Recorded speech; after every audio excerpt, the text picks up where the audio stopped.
Ako si Maria Clara, isang anak na mapagmahal, kaibigang matapat, isang babaeng nabuhay sa kasinungalingan, isang babaeng nagmahal ngunit binigo ng tadhana, at ngayoy isang babaeng inialay ang buhay sa Diyos.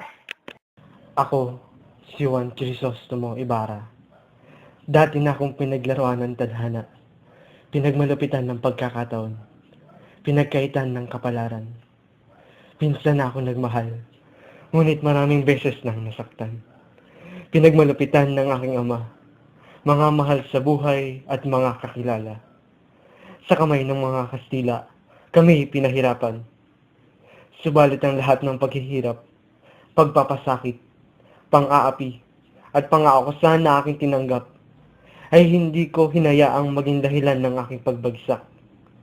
Bagkos ako'y bumangon, at hinarap ang lahat ng pagsubok. Lumaban para sa bayan at sa mga mamamayan, mula sa mapangapit sukab na dayuhan. Ngunit ngayon, nais ko munang tunghayan ninyo ang aking kwento ng pag-ibig. Malaman ng pinagmumulan ng aking galit, at ang dahilan ng aking paghihiganti. Naalala ko pa noong may handaan sa bahay ng ama ng aking kasintahan.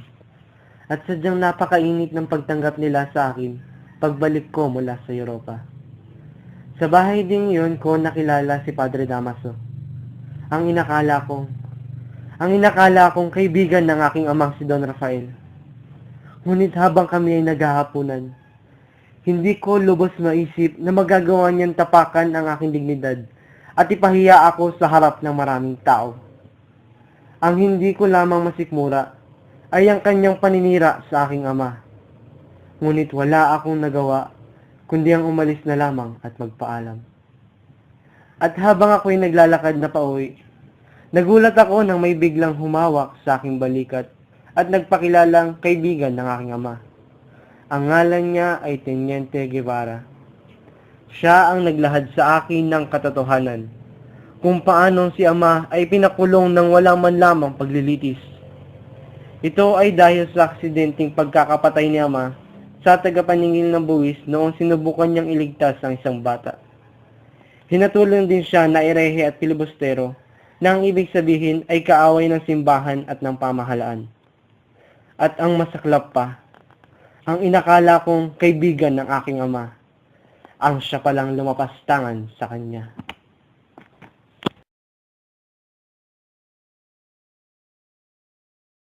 Ang aking amang si Kapitan Tiago, na may katungkulan sa pamahalaan, ang pinakamayaman sa Binundok. Siya ay pinapabura ng Diyos dahil sa kanyang pagpapamisa sa simbahan at nagkakawang gawa para sa mga mahihirap.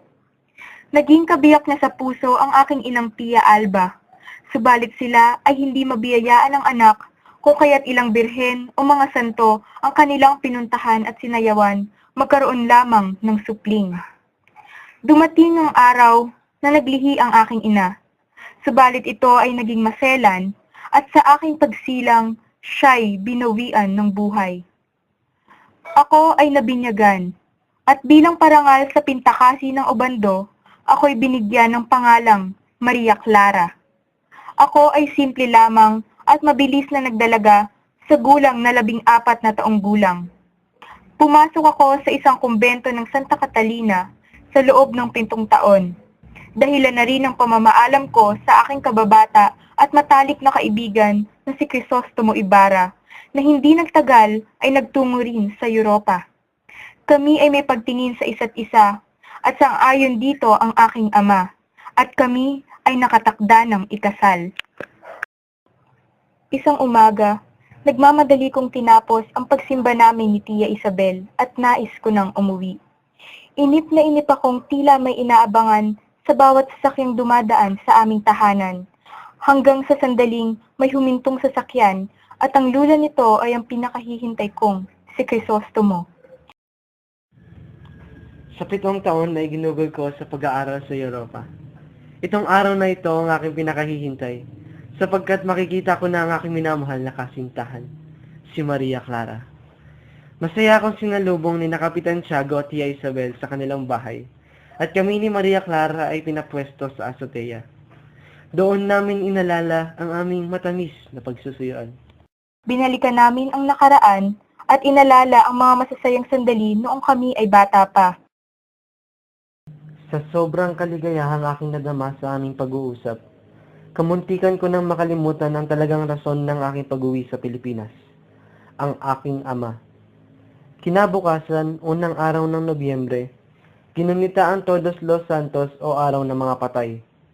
Kasama ang isang utusan, hinanap namin ang puntod ng aking ama na nasa likuran ng isang malaking krus. Ngunit hindi namin nakita ang palatandaang iyon. Naisipan namin magtanong sa sepulturero at sinabi niyang ipinahukay na ng kurang malaki ang labi ng aking ama. Balak nila itong ilibing sa libingan ng mga inchik. Ngunit dahil sa malakas na bagyo at may kabigatan pa ang ataol, ipinaagos na lamang nila ito sa ilog. Dahil sa labis na puot na aking nadama nang matuklasan ko ang katotohanan, hindi ko na napigilan ng aking sarili at kaagad kong tinungo ang kasalukuyang kura ng San Diego noong mga panahon na iyon na si Padre Salvi. Ngunit ayon sa kanya, hindi siya ang gumawa niyon. At ang kurang malaking tinutukoy ng sepulturero ay walang iba kundi si Padre Damaso.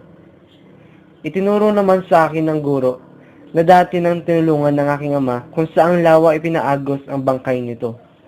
Natalakay na rin niya ang tungkol sa mga suliranin ng mga guro, kaya't naisipan ko na magpatayo ng paaralan. Naging usap-usapan ang pagdating ko at ni Tia Isabel sa San Diego. Humiling ako sa aking kasintahang si Crisostomo na magsagawa kami ng isang picnic kasama ang aming mga kaibigan. Habang ako'y pauwi galing sa bahay ng aking kasintahan, may nakasalubong akong lalaking nagngangalang Pedro. Siya ay humihingi ng tulong ukol sa naganap sa kanyang pamilya. Naikwento niya sa akin na mayroon siyang asawa na nagngangalang Sisa at dalawang anak na sina Basilio at Crispin na pawang mga sakristan. Ang isang anak na si Crispin ay pinagbintangang nagnakaw ng 2 onsa sa sakristan mayor at ang isa naman na si Basilio ay gabing-gabi na nang pinauwi dahil sa maling pagtugtog ng batingaw. Kinuha ng sakristan mayor si Crispin at walang nagawa si Basilio kundi tumakas. Umuwi siya sa kanilang tahanan at nalaman ni Sisa ang naganap. Kinabukasan ay agad na tinungo ni Sisa ang kumbento sa pag-aakalang naroon si Crispin. Ngunit ni anino nito ay hindi niya nakita. Habang pauwi, hinuli siya ng mga gwardya sibil at agad dinala sa tribunal. Makalipas ang 2 oras, ay nabatid na ng alperes ang nangyari at agad pinakawalan si Sisa. Pagkalaya ni Sisa, ito ay patakbo-takbo na kung saan-saan. At nang makita niya ang piraso ng damit ni Basilio na may bahid ng dugo, kumaripas ito ng takbo. Tila lalong lumala ang kondisyon ni Sisa at madalas mo na siyang makikitang nagsasalita ng mag-isa, pakalat-kalat, umaawit at humahalakhak. Kinabukasan ay natuloy ang aming planong picnic. Masaya kaming lulan ng isang bangkang pinapatakbo ng lalaking piloto nang biglang may namatyagang buwaya ang isa sa aming mga kasama. Tumalon ang piloto ng bangka upang patayin ang nasabing buwaya at agad namang sinundan ito ng aking kasintahang si Crisostomo na naging dahilan ng aking pagkabagabag. Maya-maya lang ay nakita naming namula ang tubig at mas lalo pa akong nahintakutan sa pangyayaring iyon. Ilang sandali lang ay lumitaw na si Crisostomo at ang piloto, kasunod ang walang buhay na buwaya. Pagkarating sa isang isla, napagpasyahan namin ng aking mga kaibigan na magtampisaw muna sa isang ilog.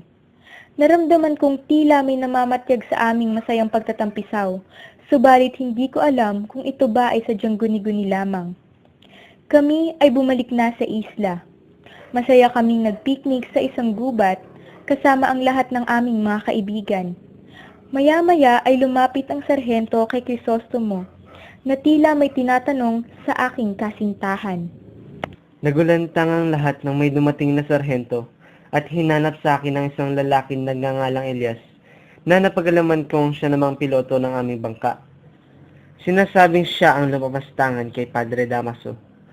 May iniabot na sulat sa akin si Padre Salvi na nagsasaad ng pag-aaproba ng aking planong pagpapatayo ng paaralan. Kinabukasan, nagtungo ako sa bahay ni Piloso Potasio na siyang dating hinihinga ng payo ng aking ama. Hiningi ko ang kanyang opinyon hinggil sa pamahalaan at sa aking pagpapatayo ng paaralan.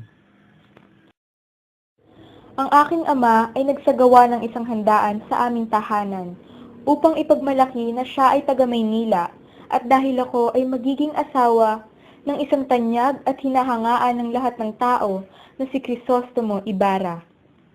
Isang relikaryong ginto ang handog sa akin ng aking ama noong bisperas ng pista. Mga ilang sandali pa, kami ay namasyal kasama ang aking mga kaibigan at ang aking kasintahan. Nang makarating kami sa liwasang bayan, napansin namin ang isang kitungin na may hawak na gitara. Siya ay kahabag-habag ang kalagayan at nilalayuan ng mga tao dahil na rin sa kanyang nakahahawang sakit. Siya daw ang kitungin na nagkasakit dahil sa pag-aaruga sa kanyang ina. Subalit ayon sa ilan, ay nakuha niya ang sakit na ito sa loob ng bilangguan at 4 na taon ng kanyang tinitiis. Dahil sa matinding awa na bumalot sa akin nang magisnan ko ang taong kitungin na ito, ay hindi na ako nag-atubiling ibigay sa kanya ang lakit na handog sa akin ng aking ama.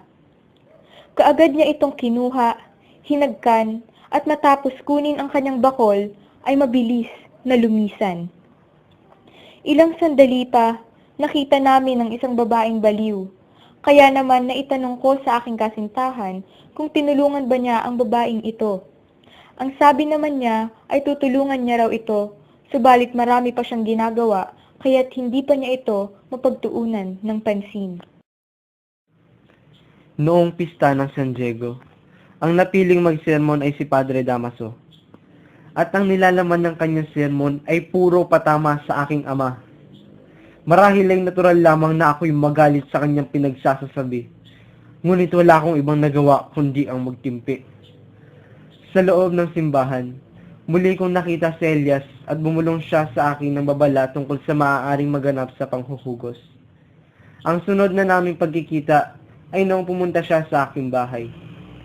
Ang dahilan pala ng kanyang pagpunta ay upang makiusap na huwag ko siyang isuplong at huwag kong sabihin sa kahit na sino ang tungkol sa babala niya sa akin sa simbahan. Siya naman ay sinunod ko dahil malaki ang utang na loob ko sa kanya. Nailigtas niya ang aking buhay ng pagtangkaan ng taong madilaw na ihulog sa akin ang unang bato sa pinapagawang paaralan.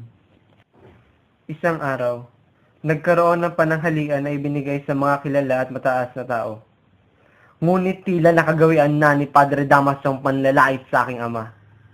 Subalit sa pagkakataong ito, hindi ko na napigilan ang aking sarili. Agad kong tinutok sa kanya ang kutsilyo. Wala nang ibang pumasok sa aking isipan kundi ang patayin siya. Buti na lamang at minigilan ako ng aking kasintahan, kaya agad rin akong bumalik sa aking sarili. Pagkatapos ng nangyari, napansin ko na parang malamig ang pakikitungo sa akin ng lahat. At sadyang ayaw akong bigyan ng pagkakataon na muling makita si Maria Clara. Sa aming bahay, wala akong ginawa kundi umiyak ng umiyak pagkatapos ng pangyayari. Pinagbawalan ako ni Ama na makipag-usap sa aking mahal hanggat hindi inaalisan ng ekskomunyon ng mga praile. Pilit akong pinapatahan ni Andeng at ni Tia Isabel, ngunit hindi ko mapigilan malungkot sa nangyari, habang ang aking ama ay abalang-abala sa pagdating ng Kapitan General. Pagkarating ni Ama, sinabi niya na gusto ni Padre Damaso na sirain na ang kasunduan na ipakasal ako kay Ibarra, at kung hindi ito masusunod, mapaparusahan ang aking ama. Inaliw ako ng aking ama sa pamamagitan ng pagkukwento na may kamag-anak si Padre Damaso na binata na galing sa Espanya at inilalaang ipakasal sa akin. Iminungkahi ni Tia Isabel na sulatan ng arsobispo ngunit hindi ito maaari dahil tiyak daw si Ama nakakampihan nito ang kapwa nito praile. Sa araw na ito ay dumating sa aming tahanan ang Kapitan General. Napansin kong naging malamig ang pakikitungo ng Kapitan General sa mga praile kung kaya't mainit ang kanilang ulo sa pag-alis sa aming tahanan. Sunod na dumating si Crisostomo.